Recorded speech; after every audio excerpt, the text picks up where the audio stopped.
Então, eu nasci em Brasília e fui criada numa cidade satélite chamada Ceilândia.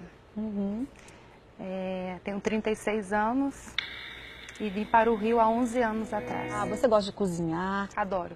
É? Adoro cozinhar. Você faz gordices ou coisas mais saudáveis? As duas coisas. As duas. Gostamos de comer bem. Gosto de cozinhar. Você faz atividade física? Eu fazia, né? Agora não tem jeito. Agora eu não Tem que consigo pôr uma fazer. esteira dentro de casa, né? Pois é. Eu sempre gostei, assim, eu não sou fã de malhar. Eu malho para poder comer, vou ser bem sincera. Mas eu gosto de cozinhar sim, gosto de cuidar da minha família. Eu tenho um cuidado personalizado com as minhas meninas. Eu gosto de estar junto com elas. Graças a Deus eu tive a oportunidade de não terceirizar a educação delas. Isso é essencial. Então eu tive essa oportunidade, né, de ficar em casa e poder cuidar. Até porque morando em outro estado, a gente não tem esse auxílio, essa ajuda Dos parentes. dos parentes, né? A minha família é de Brasília e a do Jair do interior de São Paulo. Você trabalhava com o quê? Eu sempre, na verdade, eu sempre trabalhei na área de promoter, né? Eu passei por todas as empresas em Brasília. Depois eu fui trabalhar como sommelier, trabalhei numa vinícola. Olha que E me interessante. apaixonei pela profissão e caí no congresso, caí de paraquedas no congresso. Mas eu sempre estive nessa questão de estar lidando com pessoas, né? E sair do mercado de trabalho, para mim, foi bem complicado. Imagino, porque você ainda é muito jovem. Sim. Então tem aquela questão de você se sentir útil. Às vezes não é nem a questão do salário, no meu caso, mas a questão de você se sentir... Produzir, né? Exatamente, você poder produzir. Mas eu fiz uma escolha. Eu optei por ter mais uma filha e por não ter o suporte familiar aqui no Rio. Graças a Deus, eu tive condições de ficar em casa e poder cuidar delas. Você já tem a noção da mudança que já está acontecendo, mas que Sim. vai acontecer ainda mais na sua vida, se tornando a primeira-dama do Brasil? Márcia, eu costumo viver um dia de cada vez. Que é bíblico, Que é bíblico. sábio, isso é sábio. E o Senhor, e todos os dias, quando eu oro, que eu converso com o Senhor, eu peço, Senhor, me dá sabedoria, discernimento e coloca a Tua paz, que excede todo entendimento na minha vida. Amém. Então, eu não costumo sofrer por antecedência, tá? Mas, com certeza, vai ser uma mudança brusca, como já mudou muita coisa, o fato de eu não poder ir no supermercado. Eu sou uma dona de casa, o meu marido é um homem popular, mas eu sou uma mulher de casa, eu que levo as meninas para o curso, eu que faço tudo para elas. E hoje você se limitar, não poder sair sozinha, né? Não poder ter a liberdade. Praia? Não, praia isso Já aí era. acabou. Isso aí não existe mais. Mas isso eu acho que a gente vai ter que ser... Mas o Senhor é lindo, Ele vai nos ajudar nessa nova fase. Ele está sentindo mais do que eu, com certeza. Porque Ele ama a praia, Ele ama ter essa liberdade e ele já não tem mais. Verdade, ele fez até uma estripulia há poucos dias aí, né? Ele quebra todos os protocolos de segurança. E assim, realmente é algo que só ao longo do processo vocês vão aprendendo mais e mais a lidar com todas as mudanças. Vocês vão se mudar para Brasília? Vamos nos mudar agora, em dezembro. A gente muda logo após o Natal. Então, que já é uma mudança muito grande, né? Já é uma mudança muito grande. Eu Estou muito feliz de retornar. Isso que eu ia falar, para você nem tanto, mas para as meninas, mais, né? As minhas meninas são bem tranquilas, né? Elas têm uma facilidade muito grande de adaptação. Que bom. Eu tenho mais dificuldade, posso te garantir. Mesmo? Só que retornando para minha cidade natal, para ele vai ser mais complicado. É verdade. Ele ama essa cidade de paixão. Com certeza, mas aí sempre que puder vem, né? A minha igreja é aqui, a igreja é aqui. Minha segunda família. Com certeza.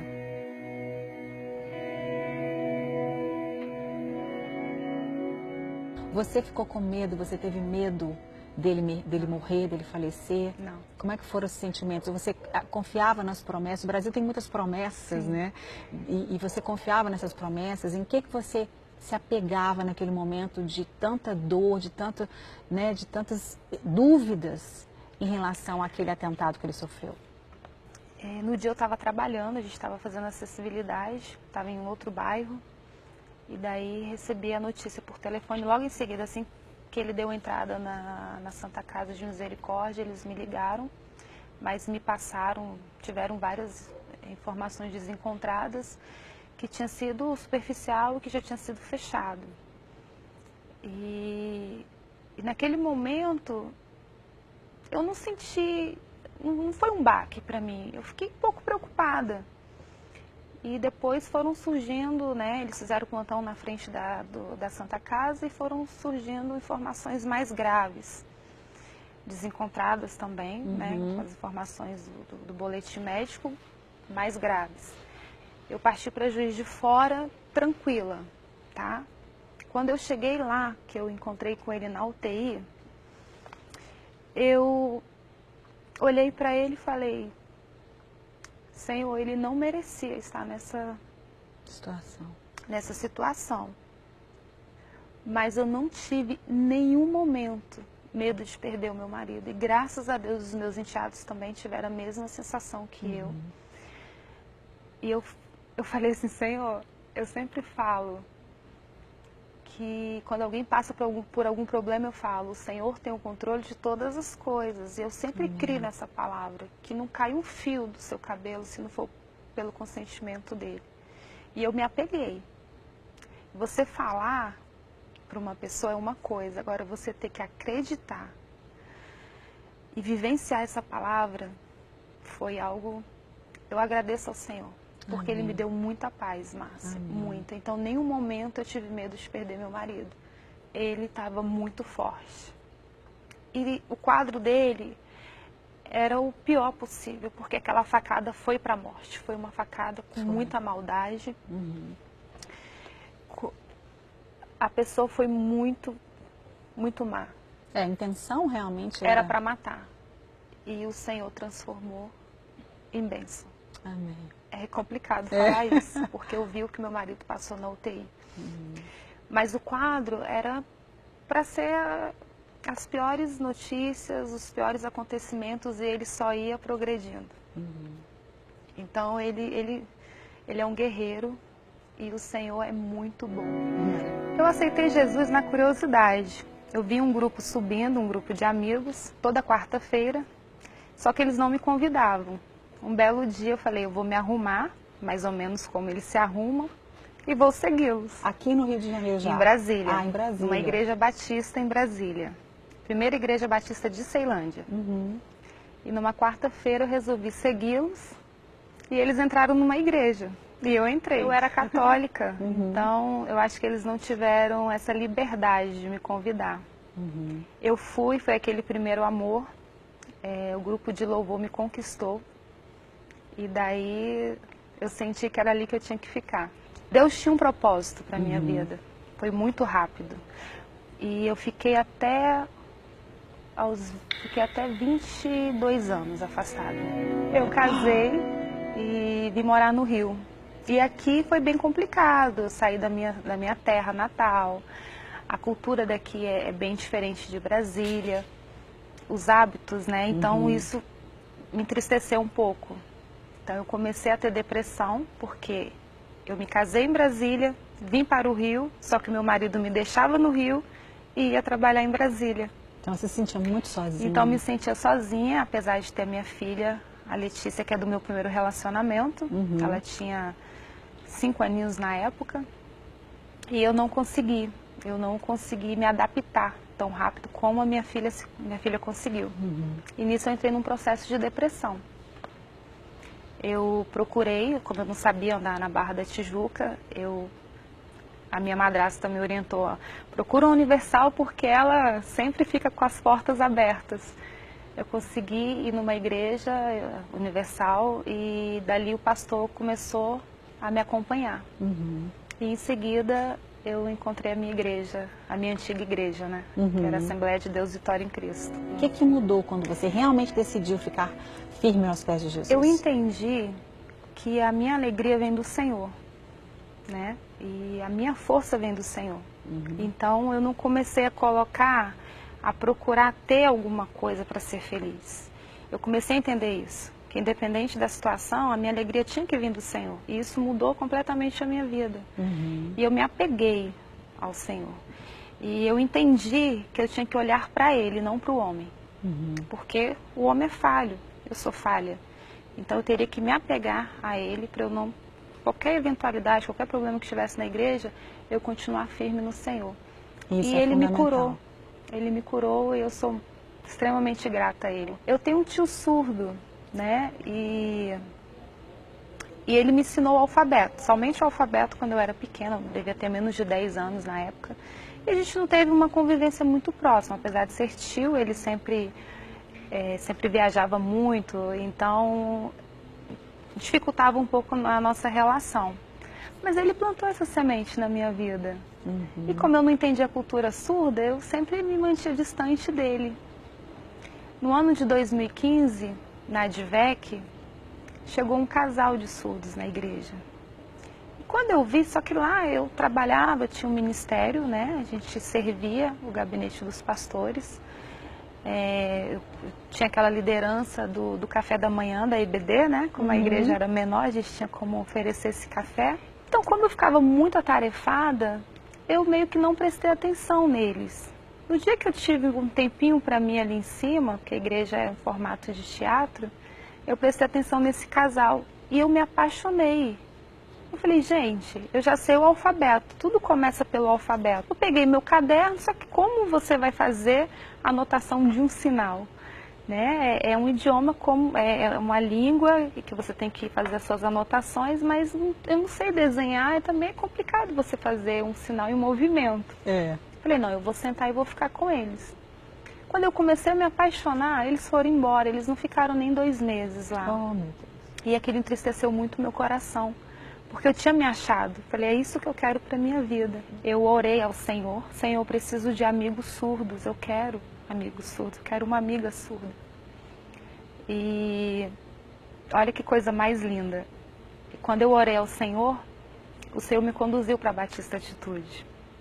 E quando eu cheguei aqui, aquele casal que estava que despertou o amor pela Libras, estavam aqui. Meu coração se encheu de alegria, eu me senti honrada, eu me senti cuidada por Deus, naquele cantinho ali.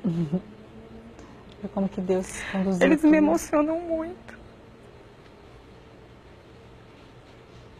Como Deus conduz cada detalhe, Como né, Deus é no tempo dele. No tempo dele. Foi lindo quando eu encontrei com eles aqui.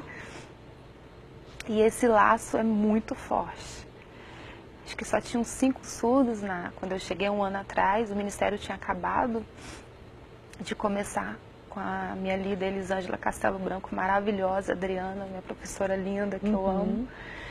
E hoje a nossa família Incluir, que é o Ministério de Acessibilidade na Igreja, ela é linda. Está crescendo a cada dia. Em torno de 18 surdos. A gente tem bastante surdos que visitam a igreja. O Ministério Incluir, ele é um ministério acessível, né?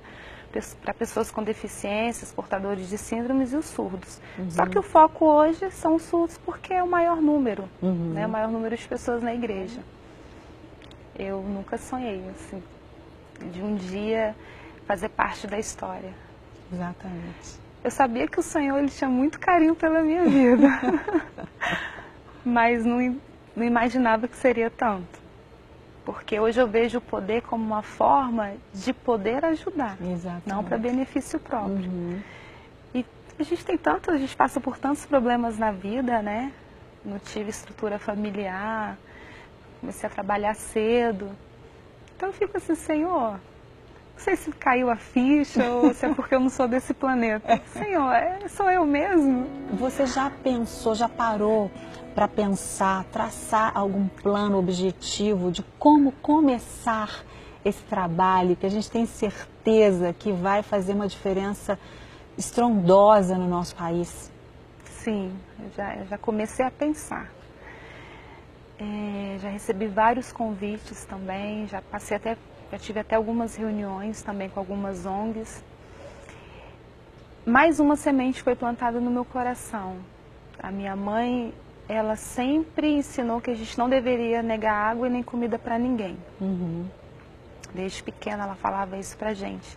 E quando passava aquelas matérias no Globo Repórter, ela falava assim, um dia, se Deus me desse condições, eu ia ajudar essas pessoas que não têm condições de se alimentar. Aquelas pessoas na extrema miséria, né? Na extrema pobreza.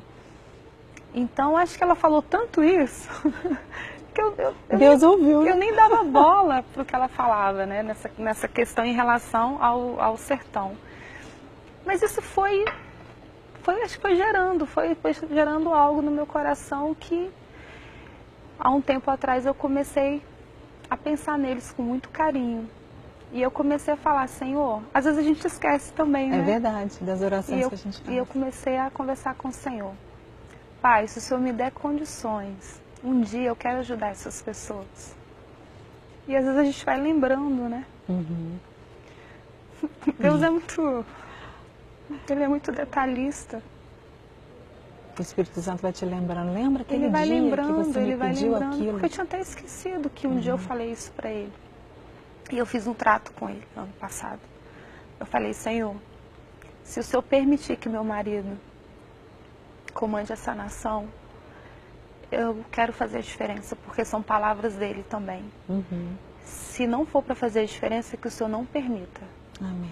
Então eu tenho certeza que tudo tem a mão do Senhor. Qual é o seu maior sonho para o Brasil através da vida de vocês? Meu maior sonho é que o Brasil se torne uma nação próspera. E que eu consiga chegar em locais que as pessoas perderam a esperança e resgatar a dignidade. Amém. Eu tenho um sonho assim de bombardear essa nação com obra social, e vai com conseguir. amor, com alimento espiritual, com alimento físico. E aonde a gente entrar, a palavra do Senhor Transforma. ela vai transformar vidas. Amém. E o Senhor vai se fazer presente naquele lugar. Amém. E eu já estou vendo isso acontecer, porque o que tem de ONG internacional me ligando, eu já tive reuniões com ONGs do Canadá, assim, eu quero cavar os poços artesianos, eu quero te ajudar, eu quero traduzir a Bíblia para Libras, para os surdos. Você não tem noção, a gente está se contendo.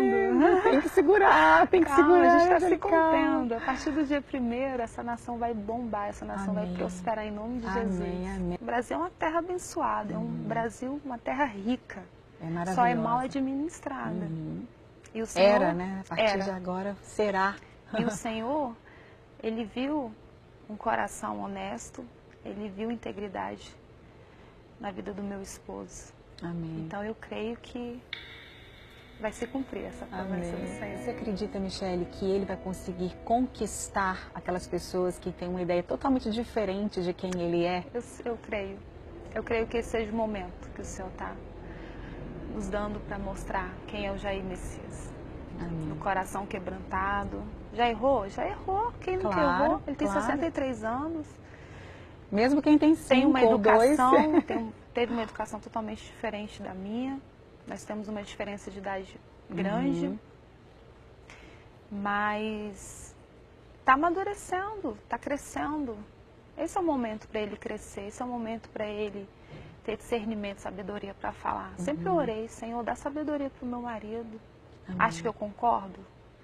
Concordo com ele 99%. Mas não concordava às vezes como ele falava, como ele colocava as palavras. Isso me feria também. E muitas vezes briguei com ele. Olha, você lembra que eu tenho um pastor, você tem uma família. E graças a Deus, não é pela força também, né? Claro, o Espírito de Deus. E o Senhor, Ele preparou esse momento, com todos os detalhes. Quebrantou Ele primeiro. Todas aquelas orações que a gente fez para que Ele tivesse esse momento, foi da forma do Senhor. Então Ele preparou e agora Ele está colhendo os frutos. É verdade. E Ele vai colher frutos de sabedoria, tenho certeza disso. Amém. Com e certeza. esse é o momento que as pessoas vão conhecê-lo. Amém. Todos esses rótulos vão cair por terra em nome de Jesus, porque Amém. ele não é essa pessoa. Amém. Meu marido é um príncipe. Eu imagino. Sim. Desculpa. Não, desculpa, que é isso. Você que tem que falar mesmo, que você sabe quem ele é mais do Ele que é um qualquer príncipe. pessoa. Bagunceiro na hora de fazer o café da manhã, bagunça a cozinha toda. Me desestrutura, me desestabiliza aquele café que ele faz. Eu falei Mas pra ele que já faz não- todos os dias? se ele estiver em casa todos os dias, daquele jeito mesmo. Dos meus também, de coar café lá em casa, é um coador também. Eu falo pra ele que já não tá mais compensando ele fazer café pela bagunça que ele deixa. Não, é bagunça não dá. Vamos falar para ele ajudar, então fazer. Olha, vou falar para ele fazer uma aula com meu marido. Quando ele faz, que de vez em quando, ele arruma tudo na mesma hora. Eu falei, oh meu Deus, que bom. Não, e ele ainda tem um problema, ele joga tudo em cima da mesa e cada um se vira, né? Tá certo. Colocando leite condensado e a manteiga, No tá pão, tudo ok. né? Leite condensado no Mas pão. ele é uma pessoa extremamente coração lindo, um coração lindo.